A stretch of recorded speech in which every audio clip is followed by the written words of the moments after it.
प्रश्न है, दो उम्मीदवारों के बीच एक चुनाव में एक को कुल वैध मतों का 60% मत प्राप्त हुआ। मान लेते हैं कि कुल मत की संख्या कितना है, 100 है। टोटल मत कितना है, 100 है। इसमें से एक को कितना प्राप्त हुआ है, वैध मतों का 60% मत प्राप्त हुआ है और 25% मत अमान्य था। 100 में 25% मत जो है वो इनवैलिड है। क्या है, 25% वोट इनवैलिड है। तो 25% इनवैलिड होगा तो कितना, 25% वोट इनवैलिड हो गया तो वैलिड कितना हुआ, 100 का 25 हो गया इनवैलिड, तो यहाँ पे 75 वैलिड वोट है।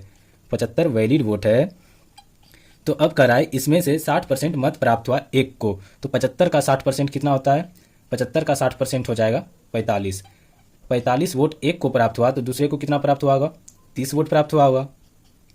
अब प्रश्न में कह रहा है यदि कुल मतों की संख्या 15,000 थी, लेकिन हम यहाँ कितना माने 100, तो 100 यूनिट का वैल्यू कितना दिया हुआ है, 15,000। तो एक यूनिट का कितना हो गया, 100 यूनिट का 15,000 दिया हुआ है। 15,000 दिया हुआ है 100 यूनिट का वैल्यू। अब बोल क्या रहा है निकालने, दूसरे उम्मीदवार को प्राप्त वैध मतों की संख्या क्या है।